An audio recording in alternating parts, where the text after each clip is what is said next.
Tá, então vamos lá. Primeiro, essa parte de agentes, não sei se vai cair, mas eu tô falando aqui porque a gente precisa desse conhecimento teórico. Agente, o livro vai dizer que pode ser tanto hardware quanto software, certo? E aí, esse hardware, esse software, como é que ele funciona? Ele vai ter sensores, esses sensores eles vão ter percepções do ambiente, certo? Baseado nessas percepções, a gente vai ter um raciocinador, e esse raciocinador vai fazer com que os atuadores daquele agente façam ações no ambiente. É basicamente assim que funciona um agente, certo? No caso aqui é um agente genérico, né? A gente vai ver que existem tipos de agentes diferentes, certo? Mas como eu disse, ele pode ser um hardware ou um software. Se for um hardware, esses sensores aqui seriam tipo uma câmera, um sensor infravermelho, enfim. E aí eles sentiriam percepções do ambiente, raciocinariam, atuariam isso por meio de, sei lá, algum movimento que o robô faria, algum braço mecânico se movendo, pegando algo e tudo mais. E aí eles atuariam aí por meio desses atuadores, certo? Se fosse um software, os sensores, eles provavelmente seria tipo as teclas que foram passadas para ele, as palavras que foram passadas para ele, os arquivos que foram passados para ele agiria em cima disso, assassinaria em cima disso e atuaria, seja mostrando algo na tela, seja gerando um arquivo para você, enfim. Pode ser tanto hardware quanto software, certo? Então aqui a gente precisa definir algumas coisas. Eu já falei dos sensores e dos atuadores. Mas os sensores, eles recebem a percepção, que é basicamente a informação que o ambiente fornece para ele, certo? Enquanto que os atuadores, eles realizam ações, ou seja, o que o ambiente faz, o que o agente faz, perdão, certo? Então, é basicamente assim que funciona um agente genérico, certo? Depois de falar sobre agente, o livro ele vai focar um pouco em explicar o que é racionalidade. Bom, um agente racional, ele é basicamente um agente que faz tudo certo. Só que o que é fazer tudo certo? É ter o maior sucesso possível. Só como é que você define o maior sucesso possível? Usando algum método para medir isso, certo? Um exemplo que tanto Luciana quanto o livro deu foi o exemplo do aspirador de pó. Você tem lá aqueles robozinhos de aspirador de pó, né? Eles vão aspirando o chão e vão andando na casa, certo? Uma medida de desempenho, ou seja, para você verificar o quão racional esse aspirador de pó é, poderia ser o quanto ele limpou. Só que essa medida de desempenho, ela não seria a medida de desempenho a melhor possível, tá? O livro ele vai até falar que determinar uma medida de desempenho é difícil, certo? Não é tão fácil. Determinar essa daqui, por exemplo, não daria certo, porque se você determinasse como medida de desempenho quanto ele limpou, poderia, poderia acontecer dele, tipo, limpar tudo, depois despejar a sujeira de novo e limpar de novo. Porque dessa forma ele estaria maximizando o quanto que ele limpa, né? Só que não é isso que você quer. Então, provavelmente você teria que botar outra medida de desempenho aí. Então, sei lá, uma que poderia acontecer seria o chão, o quão limpo o chão tá. Então, não é fácil você determinar essa medida de desempenho. O livro, ele recomenda, quando você for determinar a medida de desempenho, você usar como parâmetro o ambiente, não o agente. Quando você fala, por exemplo, olha, a medida de desempenho vai ser o quanto você limpa, você cai na possibilidade de acontecer o exemplo que eu dei, por exemplo, no caso em que o agente ele age, ele começa a fazer coisas ruins de propósito para maximizar aquilo. Enquanto que quando você determina uma medida que faz referência ao ambiente, no caso aqui seria manter o chão limpo, aí não tem como ele trapacear. É mais difícil dele fazer isso. Beleza? Ok. Aí o livro vai falar que racionalidade basicamente envolve exploração, aprendizado e autonomia. Eu não vou me estender muito não, mas o livro ele fala que esses dois aqui, tanto a exploração quanto o aprendizado, eles não são realmente necessários quando o ambiente ele for completamente conhecido. Ou seja, o agente ele souber 100% o que está acontecendo ao redor dele, certo? Ele não precisa explorar, porque explorar o agente faz justamente para conhecer o ambiente. Só que se ele já conhece, não precisa explorar. Concorda comigo? E o aprendizado também ele não precisa aprender nada se ele já conhece tudo do ambiente, certo? Mas enfim. Por último, tem a autonomia, que seria basicamente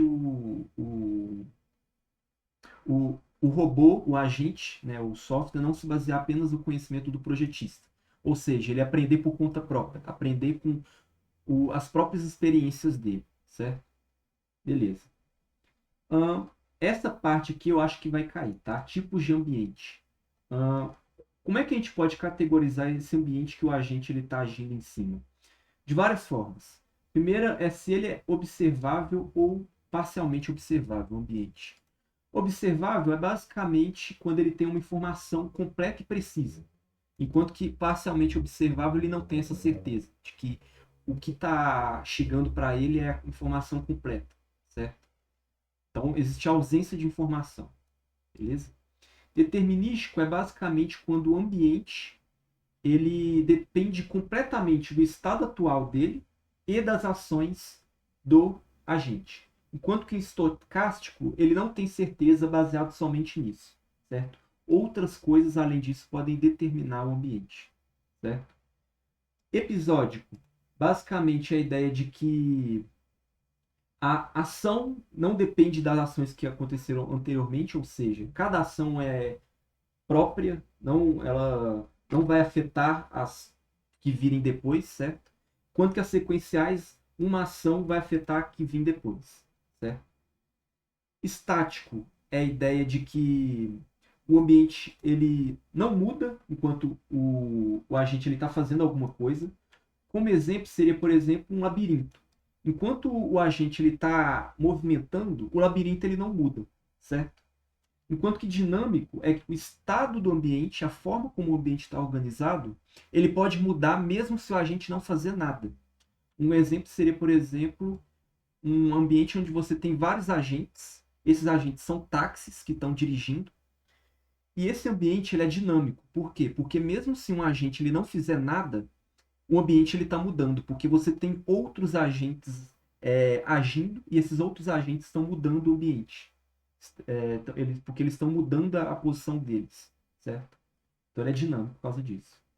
Discreto é basicamente quando você tem um número aqui, esse acho que foi o que eu menos entendi, mas aqui no slide está que existe um número fixo de percepções e ações possíveis, enquanto contínuo acho que é infinito, o número de percepções e ações possíveis. Eu acho que é isso. Único e multiagente. Esse é bem fácil. O único é basicamente quando você tem um agente só, certo? Por exemplo, você vai fazer um agente para resolver palavras cruzadas. É só um agente. Multiagente é quando você tem vários agentes ao mesmo tempo. Então, no exemplo do táxi, vamos supor que você tem vários táxis dirigindo e todos eles são agentes agindo ao mesmo tempo. Isso é multiagente, tá? Só que multiagente você ainda tem uma subcategoria que seria competitivo ou cooperativo. Competitivos são quando os agentes eles estão, como o próprio nome já diz, competindo entre si. Nesse caso, o sucesso de um significa o não sucesso de outro. Ou seja, um agente ele quer ferrar o outro. Então, no caso do xadrez aqui, um, um quer ganhar, só que para ele ganhar ele precisa fazer com que o outro perca, certo? Enquanto que os agentes cooperativos eles desejam o sucesso um do outro. O sucesso de um também é o sucesso de outro. No caso onde você tinha os táxis dirigindo, provavelmente os agentes são cooperativos, ou seja, eles não querem que o outro dirija ruim. Eles querem que todo mundo dirija bem. Certo?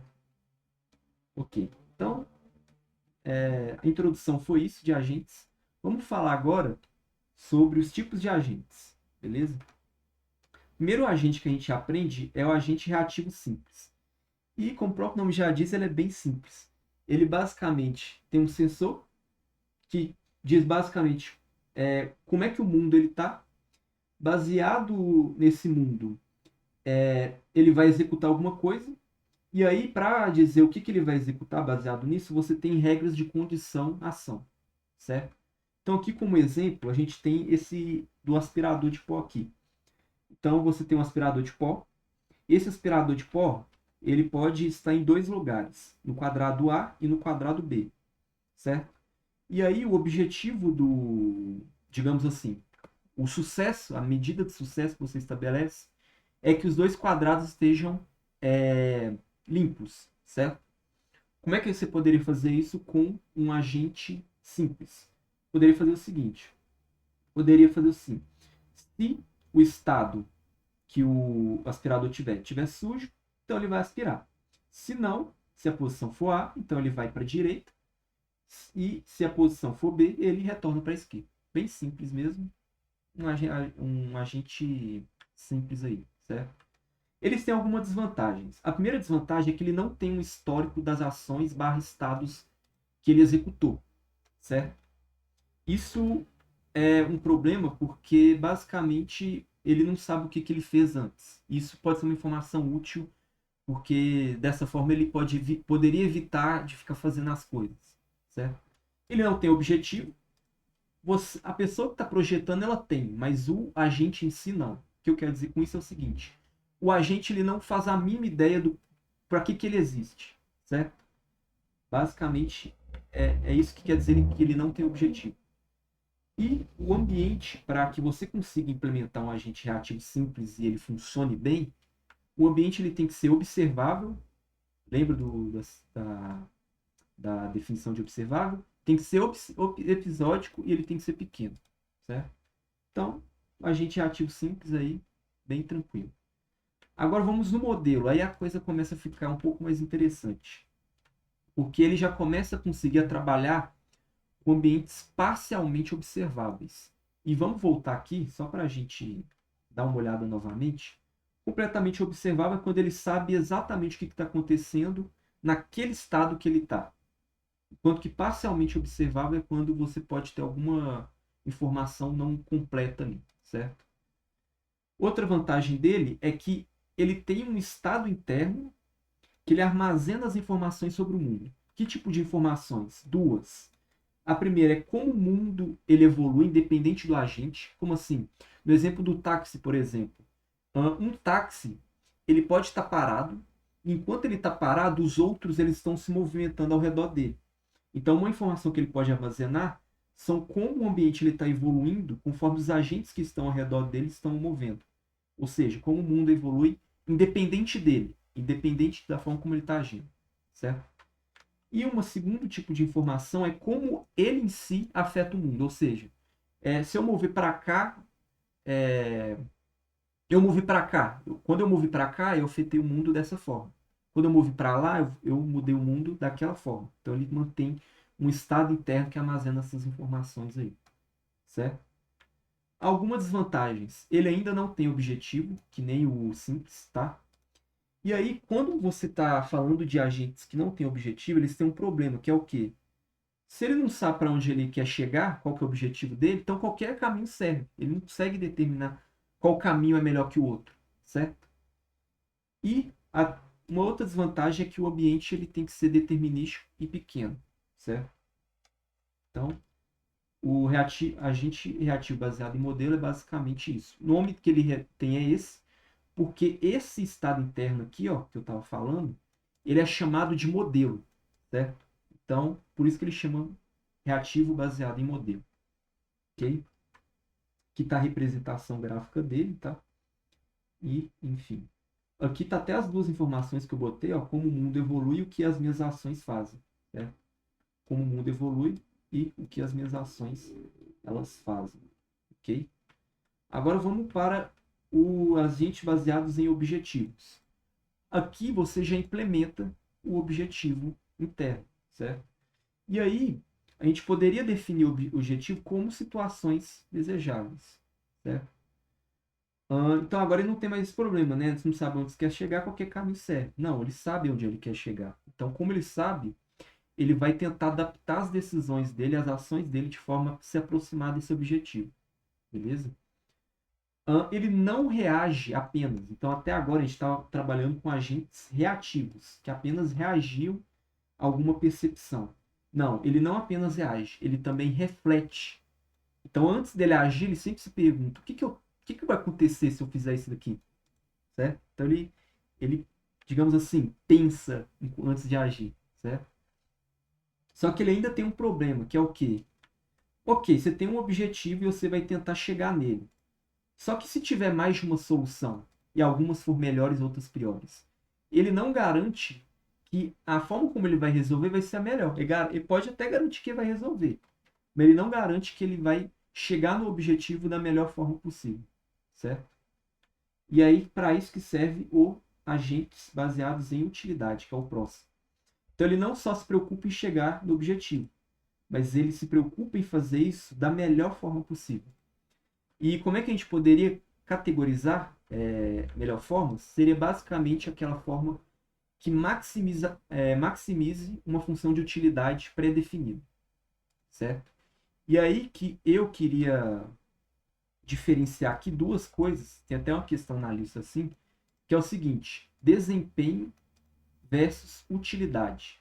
Desempenho basicamente se refere ao sucesso daquele agente, ou seja, se ele conseguiu cumprir o objetivo ou não, e com qual frequência ele cumpre o objetivo. Basicamente, esse é o desempenho. A utilidade fala do quão bem ele conseguiu cumprir o objetivo, ou seja, do grau de satisfação, o quão preferível é aquela solução dele, tá? Então, essa é a diferença entre os dois aí, beleza? E por último, agentes com aprendizagem. Esse daqui é o mais diferente de todos, tá? E esse daqui, ele não é não necessariamente é uma melhora dos anteriores. Na verdade, ele é bem diferente, tá? Eles têm aqui alguns componentes. Os componentes são até, vocês podem perceber, é até diferente aqui a representação gráfica. Mas basicamente funciona da seguinte forma: você tem o crítico.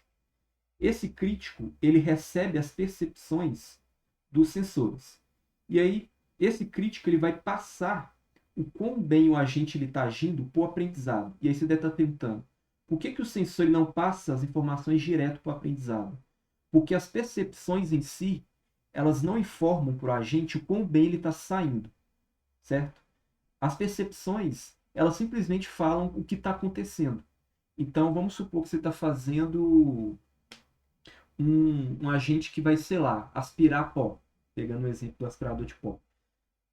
A percepção ela só vai dizer que se ele aspirou num lugar ou se ele não aspirou em outro, certo? Só que ele não sabe se isso é bom ou ruim, necessariamente. Então você precisa passar por esse crítico aqui para ele dizer o quão bem o agente está saindo. Então ele vai interpretar a percepção, ele vai falar para o aprendizado, ó, você está indo bem, ou não, você está indo mal, certo? Então é isso que o crítico faz. O elemento de desempenho, ele é basicamente o agente que a gente estava vendo até agora. Ele é basicamente aquela parte do agente aprendizado que vai receber as percepções, tanto as percepções cruas, quanto as percepções aqui filtradas pelo aprendizado, e aí ele vai realizar alguma ação baseado nisso. É o cara que age mesmo, certo? Na real, não é ele não age, o atuador que age, mas ele vai passar a informação para o atuador agir, certo? Ok. O aprendizado. O aprendizado ele recebe informações do quão bem o agente está agindo, o crítico, certo? E aí, baseado nisso, ele vai determinar quais mudanças que ele pode fazer, certo? Ele vai informar o elemento de desempenho, olha, você pode fazer isso daqui agora. Ah, não, você pode fazer aquilo ali agora. Baseado no desempenho do agente, certo? Para aperfeiçoar o agente. E o gerador de problemas ele é o mais interessante, na minha opinião, porque ele sugere também ações para o elemento de desempenho, só que essas ações sempre são ações que buscam ser espécie de experimentos. Então, tipo, olha, por que você não experimenta fazer isso daqui? Porque ao fazer isso, pode ser que ele aprenda coisas novas. Tipo, pode ser que ao ficar experimentando, tenta fazer isso daqui. Pode ser que ele consiga achar algo que vai fazer com que ele opere melhor, certo? Então ele é basicamente o cara que explorador, o cara que vai sugerir para o elemento de desempenho que ele fazer coisa nova que ele não tinha feito antes, certo? Então tá aí o agente com aprendizado e tá aí os tipos de agentes, certo? E a matéria acabou. Matéria é só isso. Na verdade tem busca, né? Mas busca eu vou fazer nos exercícios, né? Vamos fazer os exercícios agora. A1 está pedindo para descrever os tipos de ambiente, né? E aqui é basicamente aquela resposta que eu tinha mostrado antes, né? Você tem que falar completamente observável, parcialmente observável, determinístico, estocástico. E aqui, então, a resposta é o slide aqui que está lá no class, tá? A 2 também é algo que eu tinha falado antes, que é para você diferenciar entre desempenho e utilidades em agentes baseados em utilidade, certo? Então, você diferenciar os dois. E aqui eu só copiei e colei também o que eu tinha botado antes, que é o que? Desempenho ele verifica o sucesso, enquanto que utilidade ele verifica o grau de satisfação. Beleza? A3. A3 também está relacionada a agentes. Essa daqui a gente fez em sala, na aula de dúvidas. E eu vou ler ela aqui. Em um labirinto mostrado na figura a seguir, um robô é colocado na célula inicial, indicada por E, e deve encontrar um caminho até a saída, denotada pela letra S. O robô não pode se mover na diagonal, somente acima, abaixo, direita e esquerda. Ele também não pode atravessar paredes, que são as linhas mais grossas da grade, ou as bordas do labirinto, de modo que ele é forçado a contornar obstáculos. Para solucionar o problema, se proponha um, e aqui são os agentes que é para você propor para resolver esse problema. Para você propor, você não necessariamente precisa passar um código, um pseudocódigo, ou coisa do tipo. Eu acho que até poderia ajudar, mas pelo que a gente respondeu em sala, eu acho que só de você, por exemplo, falar como ele, de forma geral como ele funcionaria, eu acho que já está válido, tá? Mas eu posso estar enganado. Eu tentaria fazer um pseudocódigo, se eu fosse vocês, tá? Mas caso vocês não conseguirem, eu acho que pode explicar de maneira geral. Que eu expliquei de maneira geral, tá? Mas na prova eu possivelmente faria um pseudocódigo tipo esse daqui, ó, que eu tinha mostrado antes para vocês, tá? Mas enfim. O agente reativo simples. O agente reativo simples, ele basicamente funcionaria que nem aquela função. Eu esqueci o nome daquela função. Posição válida, lembrei. Que a gente tinha fazendo no TP de Aedes. Vocês lembram que tinha uma função chamada posição válida, que ela basicamente verificava se uma posição era válida, certo? E aí retornava true ou false. Então, o agente reativo simples, ele basicamente funcionaria da mesma forma, digamos assim. A diferença é que ele, claro, não retornaria true ou false. Ele pegaria todas as posições válidas, sortearia entre uma delas, quais que são válidas, e moveria para lá. Certo? E ficaria fazendo isso, fazendo e fazendo e fazendo no infinito. Ah, por que ele faria no infinito? Não pararia nunca. Por exemplo, quando ele chegasse no objetivo, ele não pararia. Porque vocês têm que lembrar que o agente reativo simples, ele não sabe o objetivo. Então ele vai ficar movendo que nem um doido e nunca vai parar. Certo? Então, é basicamente isso. Né? O modelo, ele não só teria essa função posição válida, que retornaria se uma posição é válida ou não, como ele também manteria um registro com os espaços que ele já visitou. Porque eu não sei se vocês lembram, mas aqui no agente reativo baseado em modelo, ele registra como informação aqui como ele afeta o mundo. Ele mantém um registro de como ele afeta o mundo. Né? Então, nesse exemplo específico, esse registro de como afeta o mundo seria um estado com os espaços que ele já visitou. Certo? E aí, quando ele for executar a função de verificar para onde que ele vai, ele também verificaria se, não só se para aquele lado tem parede, né? Mas ele também verificaria se aquele espaço, aquele quadrado, ele já foi visitado ou não, tá? Ok. A C, então, seria objetivo. A C seria que nem a B, a diferença é que ele armazenaria o estado onde ele quer chegar. E aí, caso ele chegasse lá, ele pararia, certo? Então, tanto o A quanto o B, eles não parariam, digamos assim, que nunca. O B provavelmente ele pararia em algum momento porque não teria mais lugar para ele ir, porque ele já teria, ele percorreria tudo, né? E aí ele ficaria preso, ele não conseguiria mais andar mais, né? Enquanto que o C, ele conseguiria, porque ele armazena o objetivo, onde ele quer chegar, beleza? Tá. Agente baseado em utilidade. Ele, para você fazer isso, poderia usar a busca em largura, basicamente, né? E como a gente sabe, a busca em largura, ela sempre retorna a solução ótima, certo? Aliás, a gente não sabe isso ainda, né? Eu não cheguei a mostrar a busca em largura, não. Mas, por enquanto, saiba que a busca em largura, ela retorna solução ótima. Em termos de menores passos possíveis. Então, ela conseguiria chegar no objetivo fazendo os menores passos possíveis, certo? E lembra que a utilidade, você quer algo que maximize a sua satisfação, certo? Então, como você quer maximizar a utilidade, uma função de utilidade, a busca largura seria melhor, porque ela te dá a solução ótima, beleza? Agente de aprendizagem. O agente de aprendizagem, aqui eu botei basicamente o seguinte: no começo ele funcionaria como um agente simples, porém conforme ele fosse se aproximando do objetivo, ele iria aprimorando, tá? Por que isso? Porque, não sei se vocês lembram, mas aqui no agente de aprendizado tem o crítico. O crítico, ele informa o quão bem o agente está saindo. Se o agente estiver saindo mal, ele provavelmente vai pedir para que o... Ele provavelmente vai passar isso para o aprendizado vai perceber que ele está indo mal e aí vai ficar sugerindo outras coisas para o elemento de desempenho, certo? Quanto que se ele estivesse indo bem, ou seja, se aproximando do objetivo, ele provavelmente falaria, ó, continua fazendo isso, certo? Então o agente de aprendizado ele iria melhorando conforme ele ia se aproximando do objetivo, tá? Então ele iria aprimorando suas ações conforme ele se aproximasse do objetivo, tá?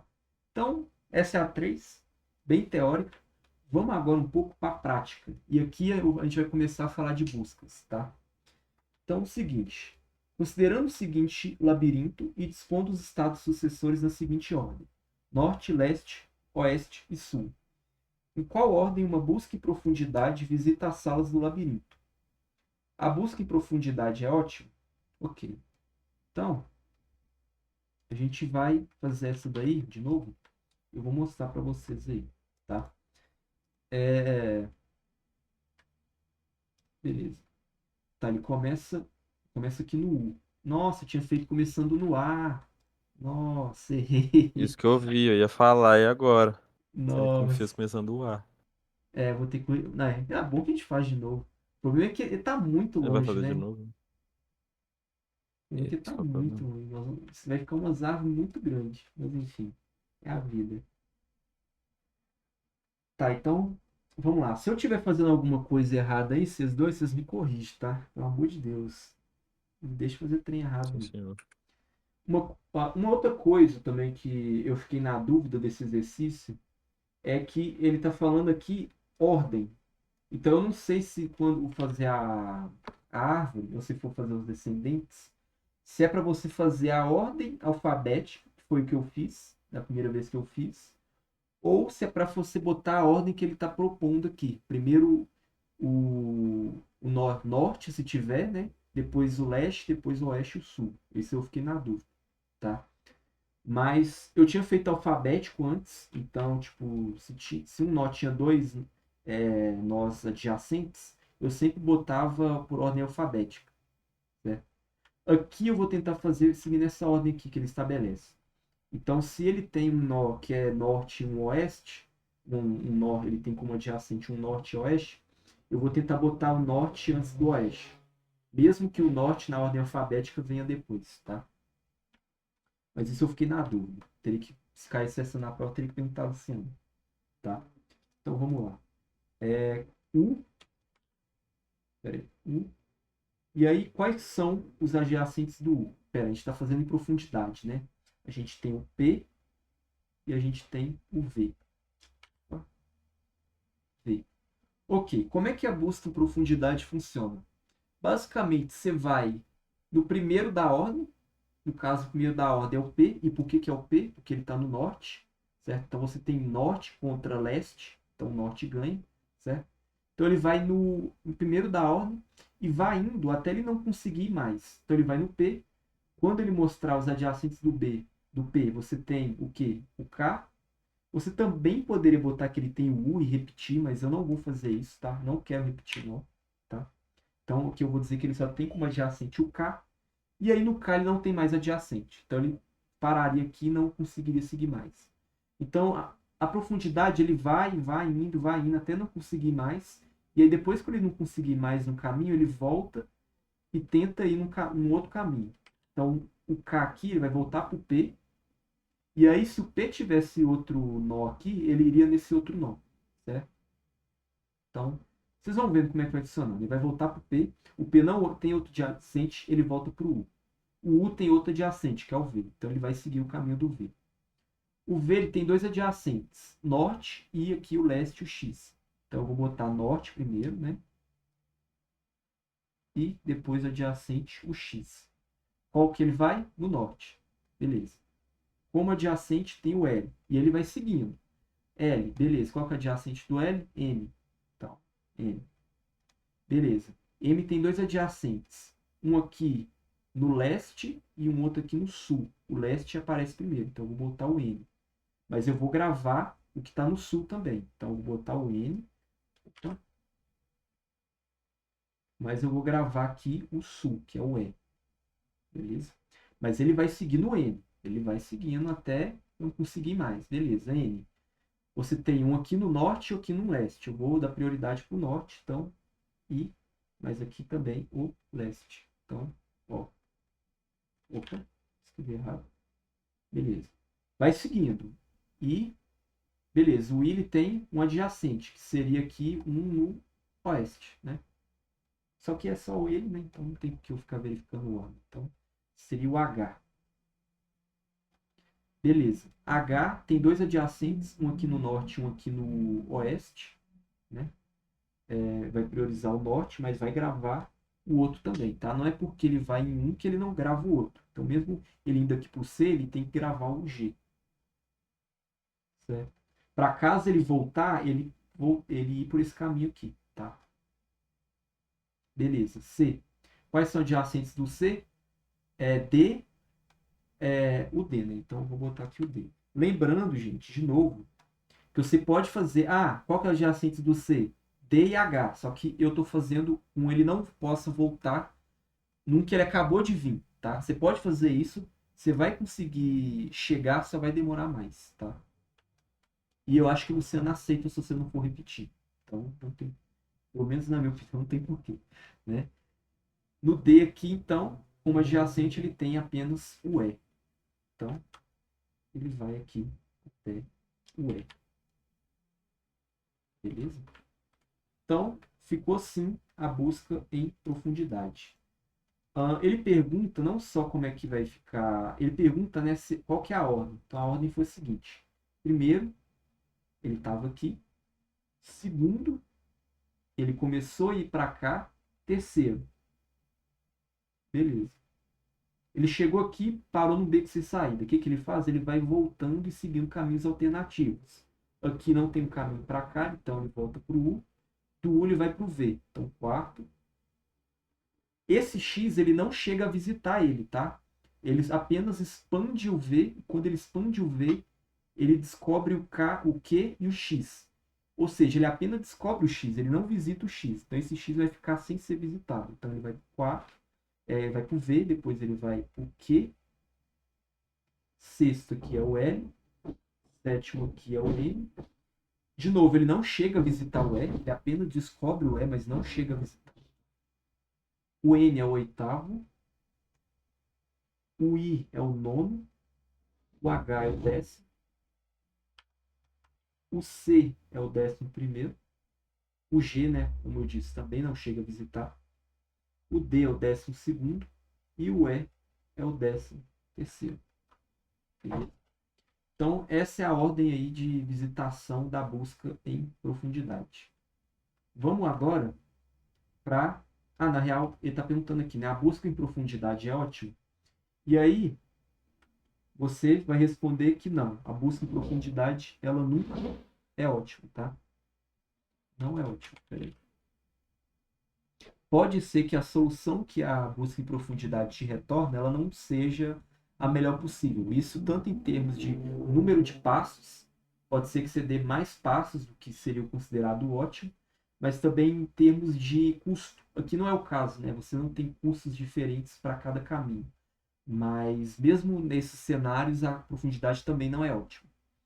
A profundidade ela é boa em termos de nós analisados. Ela é a que menos analisa nós. Ou tende a ser uma das que menos analisa nós, tá? Mas é só isso. Ela não é considerada ótima, tá? Isso que eu não coloquei profundidade, né? Escrevi aqui. Em profundidade não é ótimo.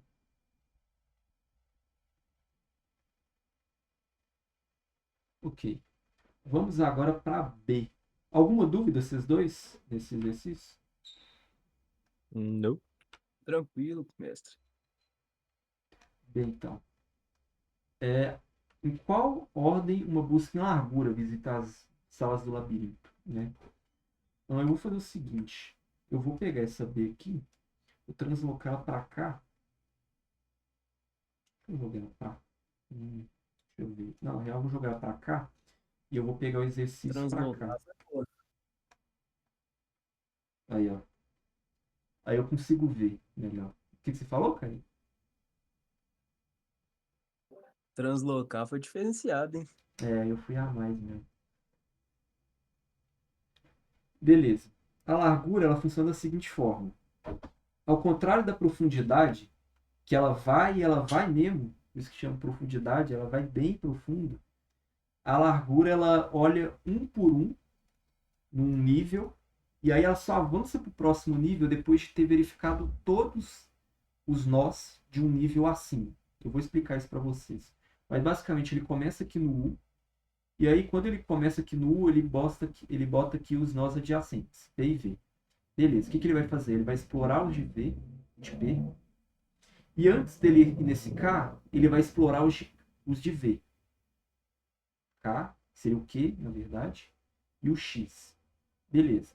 Depois dele explorar todos desse nível aqui, desse segundo nível, é que ele vai para o terceiro nível. Então, ele vai explorar agora o K. O K tem algum nó adjacente? Não. Vamos olhar o Q. O Q tem algo adjacente? Tem o L. Beleza. Ele vai para o L? Não, porque ele não explorou todos no terceiro nível. Ele tem que explorar o X. O X tem adjacente? Tem. O Y. Beleza. Exploramos todos aqui do terceiro nível. Vamos explorar os do quarto nível. L. Quais são os adjacentes do L? M. Então, M. Não vai para o M ainda. Vamos para o Y agora. Quais são os adjacentes do Y? Z. Beleza. Exploramos todos. Agora sim, vamos para esses aqui de baixo. M. M tem adjacente N e E. Qual é que é o primeiro da ordem? Seria o leste, né? Então, N primeiro. N e E. Beleza. Enquanto o Z tem o T de adjacente. Então, T. Exploramos todos, vamos para o próximo nível. N. N tem o I e o O. Então, aqui, I e O. Deixa eu fazer um pouco mais abaixo, porque... Ué, o que aconteceu aqui? Ah, tá. Vou fazer um pouquinho mais abaixo, que eu acho que eles estão muito colados entre si. E o O. E o E, ele tem como adjacente o S, né? O M não pode ser porque ele acabou de sair de lá. Então, S. Nossa, lá, o problema de fazer colado é isso. Que agora eu não tenho muito espaço. T. O T tem como adjacente o S, né? Então, vamos botar esse S aí. Beleza. I. Quais são adjacentes do I? O H, né? Então, H. O adjacente dele, não tem, né? Ele ficou preso aqui. O N, ele acabou de sair de lá, então eu não boto. Então, o O, ele não segue mais. O S, como adjacente, ele tem o T, né? Então, bota aqui o adjacente T. O E não conta porque ele acabou de sair de lá. O S aqui, só que aqui, esse S é saindo daqui, se eu não me engano, né? Ele tem como adjacente o E. Beleza. Tá. O H. O H tem como adjacente o C e o G. E o C vem primeiro, né? Norte sempre é o primeiro. C e o G. Tá. Esse T aqui é o T seguindo essa ordem aqui. Então, como adjacente, ele tem o Z. E esse E aqui, ele é o E seguindo essa ordem aqui. Então, como adjacente, ele tem o M. Beleza. O C, como adjacente, tem o D. O G, como adjacente, tem o F. Esse Z é o Z seguindo essa ordem aqui. Eu acho que sim. EST. EST, sim. Está seguindo essa ordem aqui. Ó. Então, adjacente seria o Y. E esse M teria como adjacente o L e o M, que eu acho que ele está seguindo esse caminho aqui. Então seria, deixa eu ver, só checar. TSE, M. Então ele está seguindo esse caminho aqui. Então o adjacente dele seria o L e o N. L, M. O D tem como adjacente o nosso objetivo. Acabou? Não, não acabou.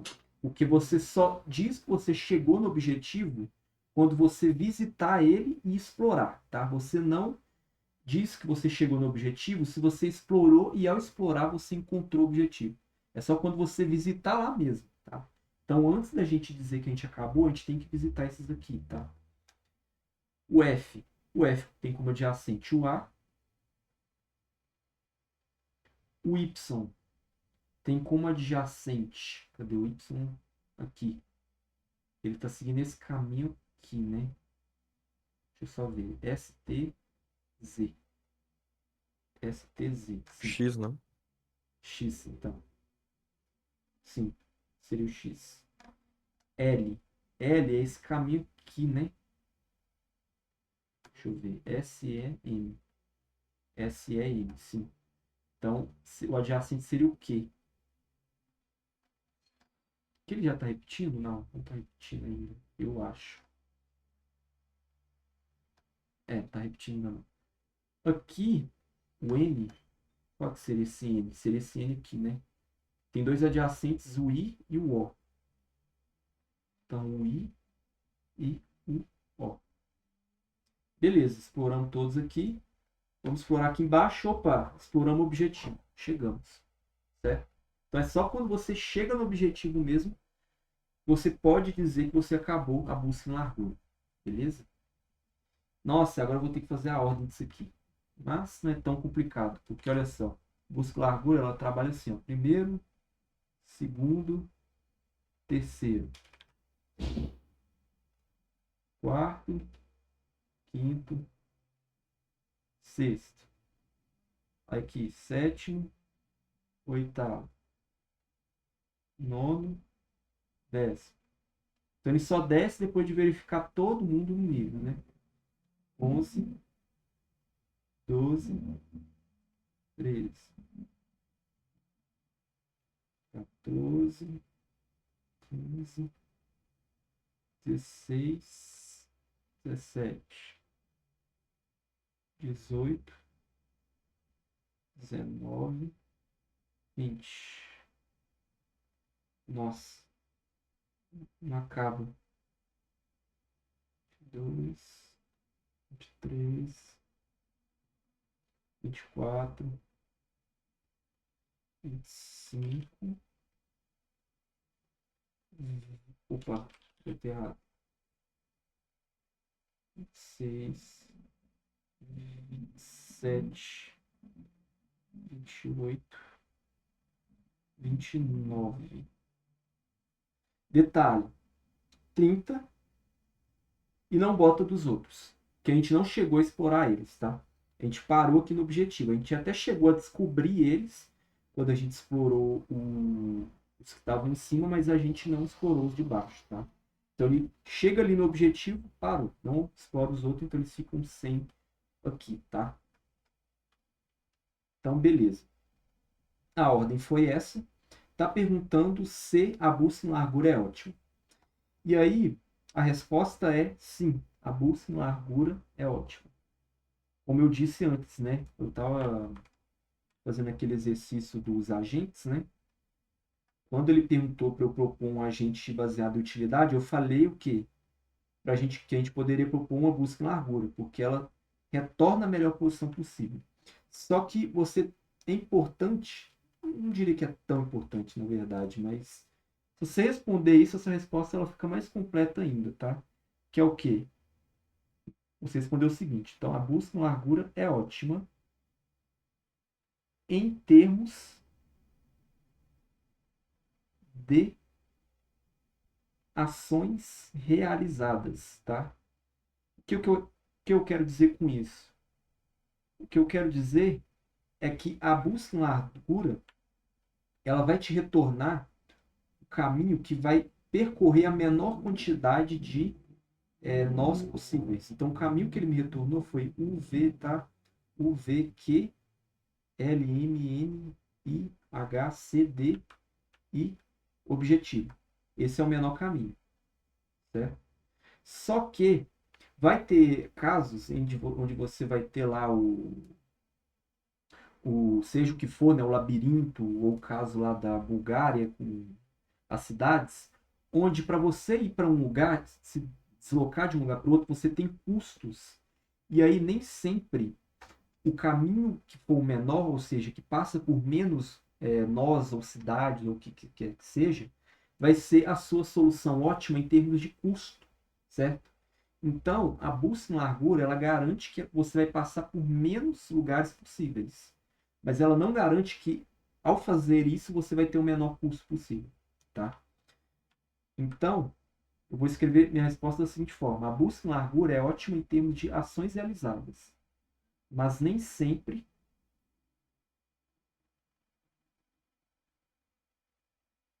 Opa, o que aconteceu aqui, meu Deus? De vez em quando essas bugadas, enfim. Mas nem sempre em termos de custo total.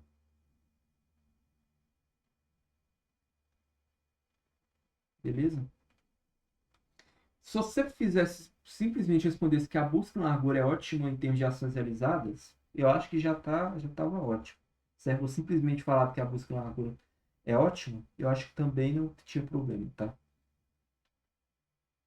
Aqui no caso, o custo para cada deslocamento é o mesmo, certo? Você poderia dizer que o custo para cada deslocamento é um. Não faz diferença se você vai de U para P ou de U para V. O custo que você tem é o mesmo, certo? Então, nesse caso, como não tem essa noção de custos, a busca em largura é sim ótima nesse contexto aqui. No contexto lá das cidades lá da Bulgária, né? É Bulgária ou Romênia? Agora eu esqueci o país. Romênia, Romênia. Romênia, né? Romênia. No caso lá da Romênia não era a solução ótima não, porque tinha esse negócio de custo, né? Enfim. Tá. Essa foi a 4 então. Eu vou substituir aqui e vou mandar lá de novo no grupo. Beleza, então. Vamos fazer essa 5 agora. Essa 5 ela é bem parecida com o que a gente acabou de fazer, né? Então é o seguinte, considere o seguinte mapa, responda as questões abaixo considerando start como estado inicial e go como o estado final. Monte as árvores de busca que seriam geradas pelos algoritmos de busca cega vistos em aula. Profundidade, largura, custo uniforme, limitada, aprofundamento iterativo e bidirecional. Um detalhe, aqui eu não fiz bidirecional, tá?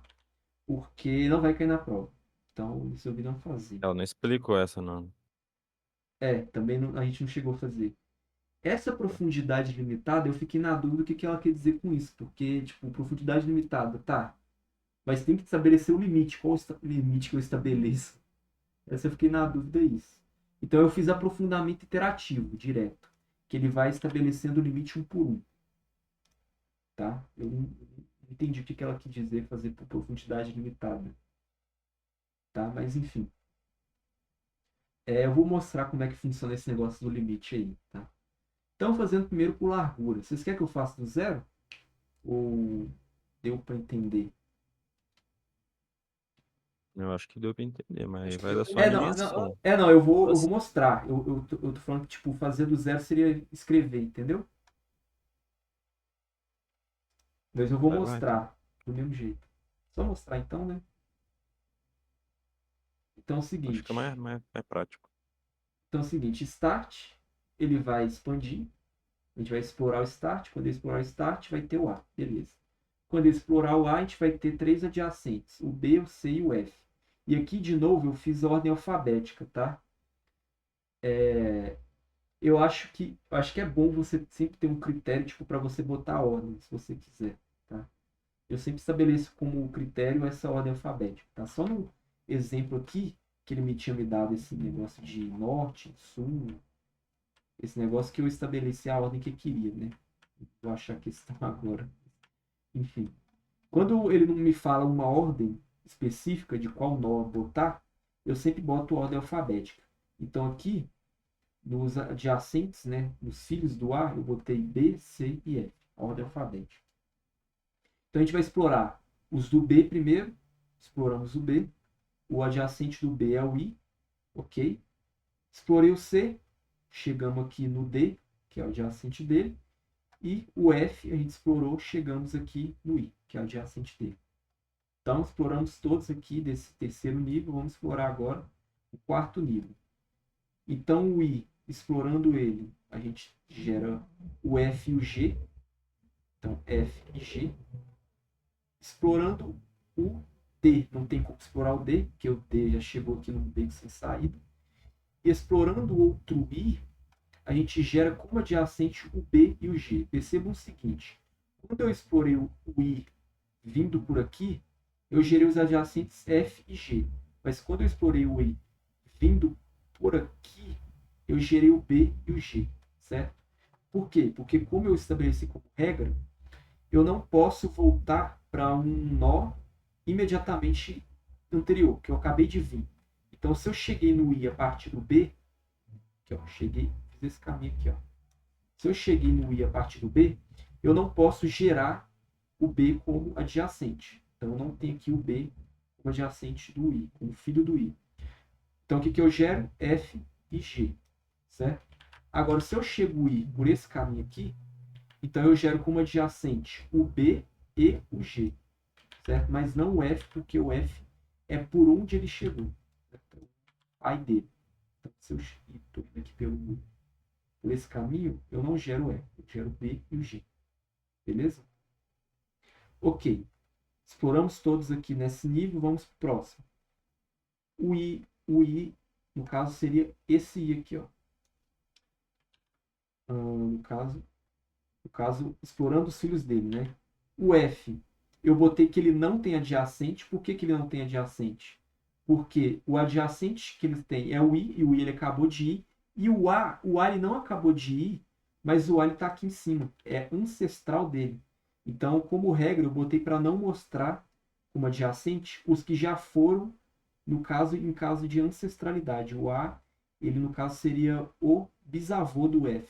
Então, eu botei que tipo, qualquer tipo de ancestralidade ele não mostrar, porque ele está fazendo um ciclo, né? Ele está andando em círculo. Beleza? Então aqui eu botei o F como sendo o beco sem saída, tá? O G ele tem como adjacente com o filho, né, o H e o J. H e J. O B eu botei que ele não tem adjacente, porque se ele botasse que o adjacente do B fosse o A, ele estaria fazendo um ciclo. Eu não quero que ele faça ciclos, né? O A ele já foi aqui em cima, então eu botei que o B ele é um beco sem saída, ok? O G, no caso, seria o G indo por esse caminho aqui. Também é H e J. Então, H e J. Beleza. Adjacente do H, K. Adjacente do H, K. Tem muito segredo. Adjacente do J é o objetivo. Então, aqui, certo? Só que, como eu disse, a gente não... Quando a gente acaba de explorar o J e descobre o objetivo, a gente não fala que a gente terminou ainda, tá? A gente continua explorando. Então, explorando aqui o H, o adjacente é o K. Explorando o J, o adjacente é o objetivo.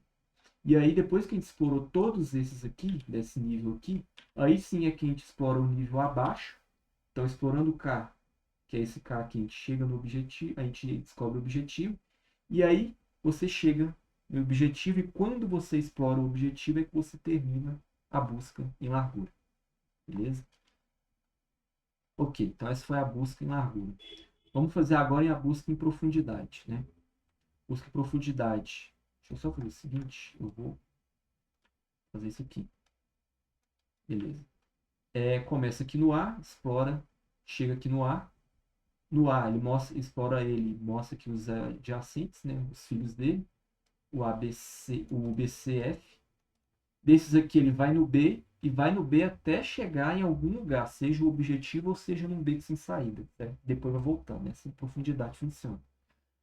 Então ele nem, ó, pensei que ele nem chega a explorar o C e o F, provavelmente porque ele vai, só pelo B ele vai achar o objetivo. Então, beleza, B, quais são as adjacentes do B? I, tirou aqui o I. Quais são as adjacentes do I? F e G. E aí ele até tenta ir no F, certo? Então, eu fiz aqui que ele até tenta ir no F. Por que ele tenta ir no F? Porque é o primeiro que aparece aqui dos filhos. Porque ele é ordem alfabética, né? Só que aí no F ele já chega no beco sem saída, porque aqui o adjacente dele é o A, e o A já foi. O A ele estaria fazendo um ciclo se ele fizesse esse caminho aqui. Então eu botei que o F não tem adjacente. Certo? Então o que ele faz? Ele volta para o I e segue no G. Certo? Então quando ele chega no beco sem saída, ele volta e continua aí por caminhos alternativos. É o que acontece aqui. Certo? Então ele volta aqui, vai no outro adjacente do I. Qual que é ele? É o G. Beleza, explorou o G. Quais que são os adjacentes do G? Aqui eu não botei o J, né? Tinha que ter botado. Aqui o adjacente do G é H e J. Então, mesmo ele indo para o H, eu tinha que ter botado o J, tá? Porque ele chega a explorar o J. Chega a explorar, não. Chega a descobrir o J, tá? E aí, caso, por exemplo, esse caminho aqui não desse certo, acabou que deu certo ele indo por aqui. Ele teria que voltar até o G e aí ele iria no J, certo? Então, se esse caminho não tivesse certo, a minha resposta já estaria errada. Certo? Aliás, já estava errada, né? Enfim, tive que botar o J ali. Certo? Do H e J, ele acaba indo no H, por ordem alfabética. Do H, como o filho ele tem o K, então bota aqui o K.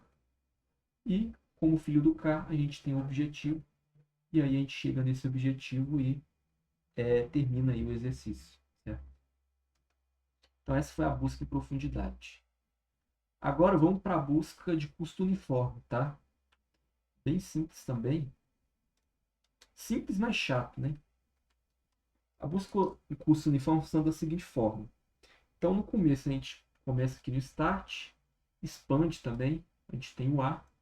E aí a gente expande o A, a gente tem esses adjacentes aqui. E aí, sempre quando você tem múltiplos caminhos a seguir, possíveis no curso uniforme, o que você faz? Você sempre segue aquele caminho que tem o menor custo. Como assim? Quando ele foi do start para o A, ele teve um custo de 10. E aí, quando ele explora os caminhos de A, você tem 3 alternativas, B, C e F. E aí, o que você faz? Você soma esses caminhos, o número desses caminhos, ao caminho que você já percorreu. Então, você já percorreu 10. 10 mais 20, você tem 30. 10 mais 8, você tem 18. E 10 mais 25, você tem 35. Então, você tem 3 possibilidades.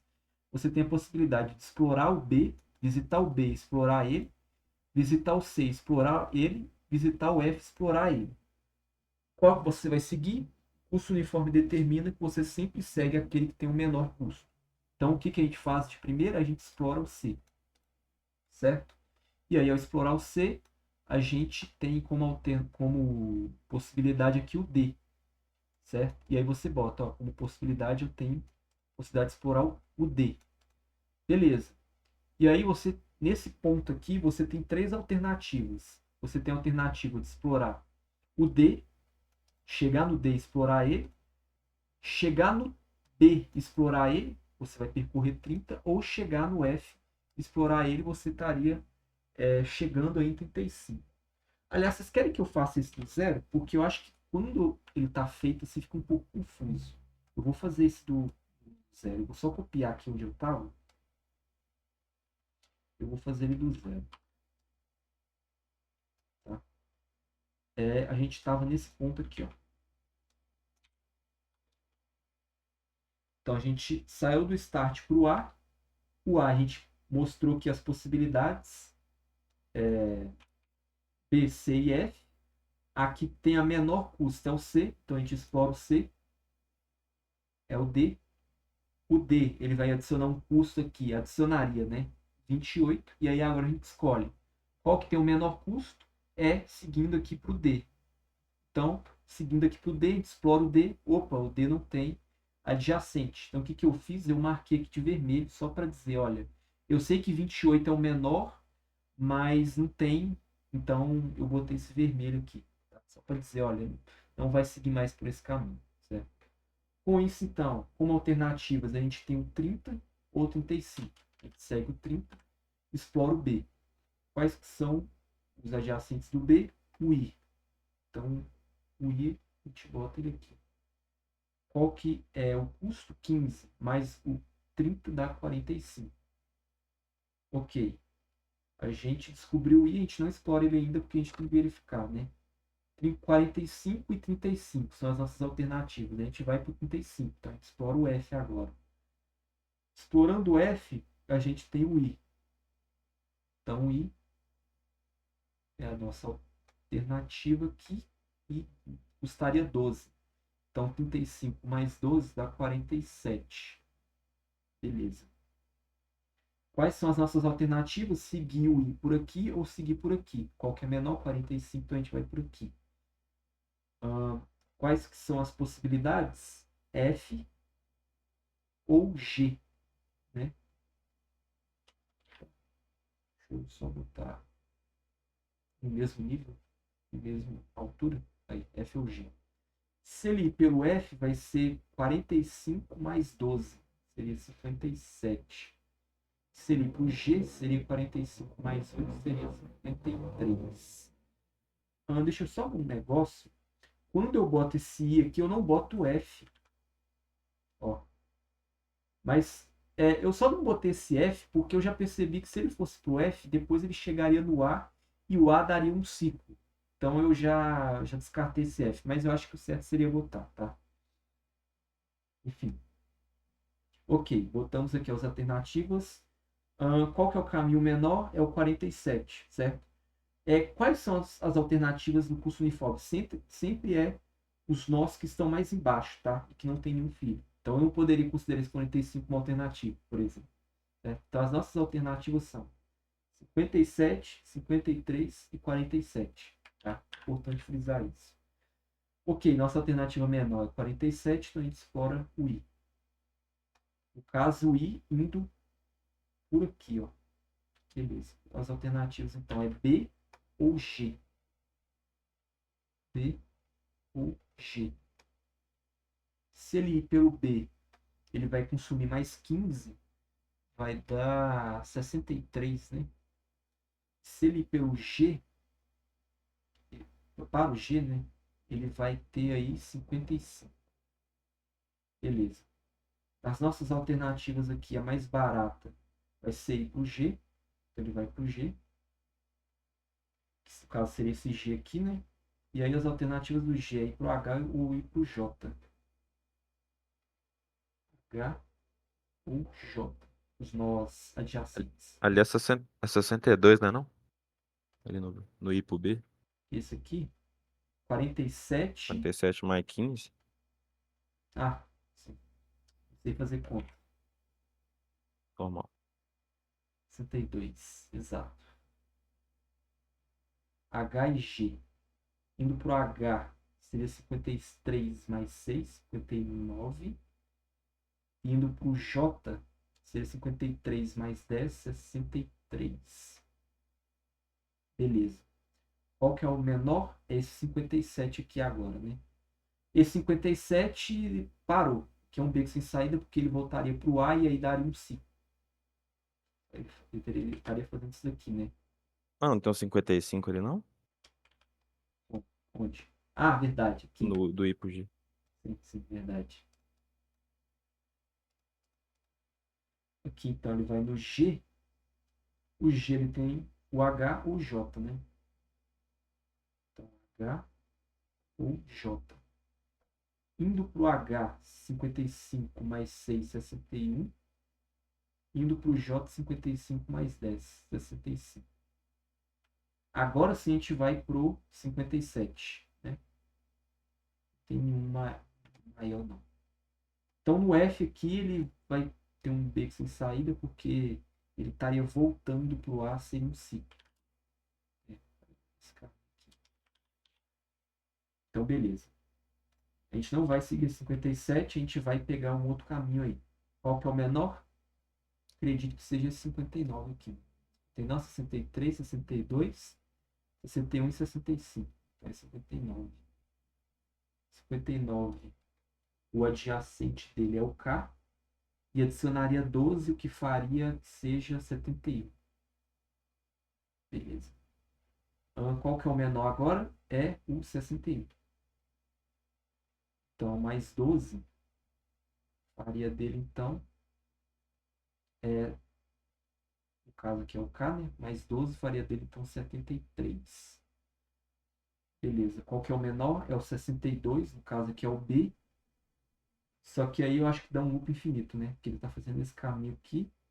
E aí o adjacente é o A, só que o A já foi, está fazendo um ciclo. Então, beco sem saída. Não vai mais aqui. Ok. Qual que é o menor agora? É o 63 do J. E aí o adjacente do J seria o objetivo. Do J é o objetivo da 83, né? Porque é 63 mais 20, 83. Ah, Caio, para por aqui? Não. Lembra que a gente só para quando a gente explorar o objetivo, certo? Quando a gente visitar ele, não quando a gente descobrir ele, certo? Que a gente só descobriu o objetivo. Então a gente continua. Qual que é o menor agora? É o 65, né? Então 65. Explorando, mais 20, né? Chega aqui no objetivo. 65 mais 20 dá 85. Beleza. Ok. Qual que é o menor agora? O menor é o 71, né? Então 71 é o K, mais objetivo, então, daria 71 mais 18, que dá 89. Sim, 89. Ok, qual que é o menor? Agora é o 73, que é o K, mais 18, daria 91. Acho que sim. Ok, 91. Qual que é o menor agora? É o 83. 83 é o objetivo. Chegamos aí, exploramos ele, então nós acabamos com a busca pelo curso uniforme. Beleza? Então é basicamente isso. A curso uniforme, né? Não é, ela é chatinha, mas não é complicado não. Certo? É só explorando muito lugar até chegar no objetivo. No final você chega e é isso. Eu vou substituir essa aqui de baixo pela de cima, porque essa aqui de baixo eu não estava fazendo esse negócio do I ter o F, por exemplo. Né? Então eu vou substituir elas duas. Mas no final deu 83 do mesmo jeito. Né?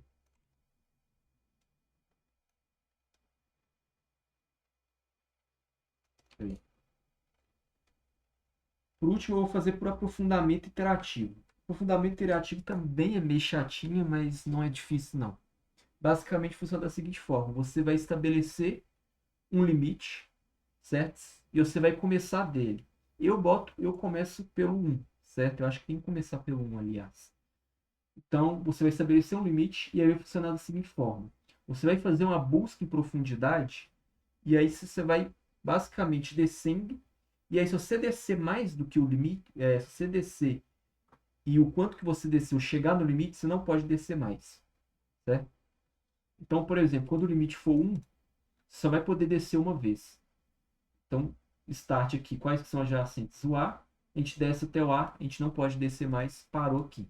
Então, esse seria aprofundamento iterativo com limite igual a 1, certo? A busca em profundidade com limite igual a 1. Ok, não chegamos no objetivo ainda. O que a gente faz? A gente aumenta o limite. Então, o limite agora é 2. Ok, então beleza. Vamos explorar o start. Explorando o start, a gente chega no A. Explorando o A, a gente tem o B, o C e o F. B, C e F. Ok, paramos aqui, não podemos explorar mais. Temos que aumentar o limite, porque não chegamos no limite ainda. Então, não chegamos no objetivo ainda. Então, o limite igual a 3. Start, explora o start, chega no A, explora o A, chega nesses 3. Explora o B. Exploramos o B, achamos o I. O I não é o objetivo. Então, a gente tem que voltar indo até o C. Quais são os adjacentes do C? O D. Ok, não chegamos no objetivo. A gente tem que voltar, vamos explorar o F. Quais são adjacentes do F? O I. Também não é objetivo, então limite igual a 3 não foi o suficiente. Limite igual a 4. A gente vai explorando. A gente vai explorando, então A dá esses caras, explorando esses caras, dá esses caras que a gente viu. Explorando o I, dá o G e o F. E a gente tem por esse caminho aqui, então dá o G e o F, certo? Explorando o D, não tem como explorar o D, você está num beco sem saída, você está fazendo esse caminho aqui. E explorando o D, indo por esse caminho aqui, ó, você tem como adjacente o B e o G. Beleza? Ok. E aí, lembra, sempre a busca em largura, ela vai indo, então ela vai no start, depois do start ela vai no A, depois do A ela vai no B, vai no I e vai no G. Por que ela não continua depois no G? Porque o G tem adjacente, né? Ela vai e faz esse caminho aqui. Por que ela não continua? Porque o G tem adjacente. Ela não continua porque o limite não permite. Então ela faz esse caminho aqui, ó. Aqui, aqui, aqui, aqui, aqui. Passou do limite, não pode. Chegou no limite, não pode passar. Volta, vai nesse. Entenderam? Então é assim que funciona o aprofundamento iterativo, tá? Vai aqui, chegou no limite, não pode avançar mais, volta. E assim vai fazendo, beleza? Não chegamos no objetivo com limite igual a 4, aumentamos para 5. Então aqui a gente explora o G, na H, não é objetivo, a gente tem que voltar. J, não é objetivo, tem que voltar, certo? Então você vai aumentando o limite, se eu não me engano vai dar certo quando for igual a 6, tá? Quando for igual a 6, ele vai explorar esse J aqui, quando explorar ele vai chegar no objetivo. Beleza? E aí, um detalhe. Quando o limite é igual a 6, ele faz o seguinte caminho. A. Quais que são os adjacentes do A? B, C e F. Qual que é o adjacente do B? Por quê? Porque ele vai no menor da ordem alfabética. Foi o que eu estabeleci, né? Menor da ordem alfabética é o I. Quais são os adjacentes do I? G e F. Beleza. Qual que é o menor da ordem alfabética? G. Qual que é o menor... Quais são os adjacentes do G? H e J. Menor da alfabética H. Depois do H ele vai no K. No K ele chegou no limite, não pode avançar mais. Volta aqui no G. E aí vai no J. E aí chega no objetivo. Perceba que aqui eu não explorei a galera do D. A galera que está adjacente do D. Do C, perdão. E eu não explorei a galera que é adjacente do F. Enquanto que nos outros eu tinha explorado. Olha só. Aqui eu explorei os adjacentes do C e aqui eu explorei os adjacentes do F. Por que eu não fiz isso? Porque nos outros, ele não tinha outra escolha, ele tinha que explorar eles, porque ele não tinha achado indo por esse caminho da esquerda. E aí, como a profundidade, lembra, sempre quando a profundidade ela não consegue um caminho, ela volta e vai no caminho alternativo. Então, quando a gente tinha limites pequenos, ela era obrigada a voltar e ir por esses caminhos alternativos. Uma vez que o limite ele passa a ser o suficiente, indo aqui pela esquerda, e ela acha o objetivo aqui, ele não precisa voltar nesse C e nesse F. certo? Porque ela chegou aqui, ó, certo? Ela estava voltando porque ela não estava conseguindo achar, entrou à esquerda. Então ela era obrigada a voltar. Só que aqui ela achou. Então quando ela achou, ela para e não volta. Beleza? Então, isso aí é uma pequeno detalhe aí que é importante entender porque que ele tá aí, tá? Né? E Esse aí você fez 6 profundidades limitadas com um limite diferente, né? Ao mesmo tempo que você fazia o profundamente interativo, você fez 3 profundidades limitadas. como é que é, Max? Entendi. Você fez 6 profundidades limitadas diferentes. Porque tá Hum, cada um com um limite diferente. entendi. Entendi o que você quis dizer. Né? Entendi. Sim, eu meio que fiz os dois ao mesmo tempo, né? Justo, Porque, Marcola. para quem não entendeu, né? A profundidade limitada é basicamente essa ideia de você fazer a profundidade com um limite, certo? E esse limite você determina de maneira arbitrária, certo? O aprofundamento interativo é basicamente a ideia de você fazer a profundidade limitada aumentando de um em um, até chegar no limite que faz chegar no objetivo, certo? Então, quando você faz o aprofundamento interativo, você está fazendo vários profundidade limitada, ok? Tá. A B, então. Qual dos algoritmos apresentou o melhor resultado? Considerando o custo do caminho e o número de nós avaliados até que a solução fosse encontrada. Então, considerando o custo do caminho, qual que apresentou o melhor resultado? Bom, obviamente vai ser o custo uniforme. O custo uniforme ele sempre vai ter a melhor solução em termos de custo. Beleza? Mas em número de nós avaliados? Número de nós avaliados vai ser a profundidade. Profundidade. Certo? Na verdade, eu não sei se nós avaliados seria nós percorridos. No caso seria tipo ações tomadas. Porque eu acho que se você estivesse falando de ações tomadas, seria largura. Porque ele é o que tem menor passo para chegar até lá. Mas eu acho que nó avaliado, ele está falando tipo a quantidade de nós que sua árvore tem. E o que tem a menor quantidade de nós na árvore é a profundidade. Então eu botei que, em relação à quantidade de nós avaliados, a profundidade foi melhor, certo? Mas se ele estivesse falando, tipo, qual que apresentou o menor caminho, aí seria a largura, tá? Então ficou um pouco ambíguo essa pergunta, por isso que eu não sei qual que eu responderia, mas no caso aqui eu respondi profundidade. Eu acho que é isso que ele quis dizer com nós avaliados. Alguma dúvida, alguma coisa, gente? Basicamente é isso. Nada. Alguma dúvida, Kaique? Tranquilo, mestre. Então, beleza. A matéria é isso então.